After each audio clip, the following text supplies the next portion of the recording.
Hello, Bachel. Let's read the question. An object of uniform density is allowed to float in water kept in a beaker. The object has a triangular cross section as shown in the figure. If the water pressure measured at the 3 points A, B, and C below the object are PA, PB, and PC respectively, then okay. एक object जिसकी uniform density दे रखी है, it is allowed to float in a water kept in a beaker, ठीक है. इसका triangular cross section दे रखा है. तो 3 पॉइंट्स हमें शो कर रखे हैं ए, बी एंड सी. यहाँ पे वाटर प्रेशर जब मेजर कर रहे हैं तो उसकी वैल्यू कितनी है, P A, P B and P C. हमें इन तीनों में रिलेशन फाइंड आउट करना है.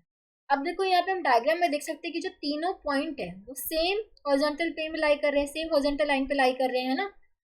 तो जो तीनों पॉइंट्स हम बोल सकते हैं कि सेम डेप्थ पे हैं, ठीक है, एस डेप्थ पे ही है. ये तीनों हॉरिजॉन्टल लाइन पे लाई कर रहे हैं. तो अगर तीनों पॉइंट्स में मैं प्रेशर मेजर करूंगी सेम आएगा, क्योंकि यहाँ पे देखो फ्लूइड भी रेस्ट पे है.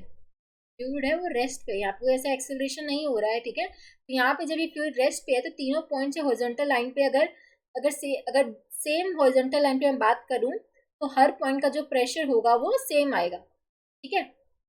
तो बोल सकते हो कि जो प्रेशर होगा at point A, B and C, ठीक है, दैट वुड बी सेम. अगर मैं कैसे बात करते हैं, अगर सेम हॉरिजॉन्टल लाइन पर ना होते, मान लो एक पॉइंट यहाँ होता, एक पॉइंट यहाँ होता, एक पॉइंट यहाँ होता, तब हमारा प्रेशर दोनों पॉइंट पे डिफरेंट होता.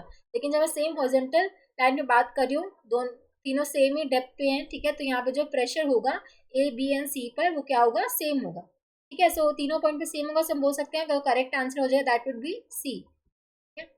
आई होप आप सबको समझ आया होगा. Thank you so much.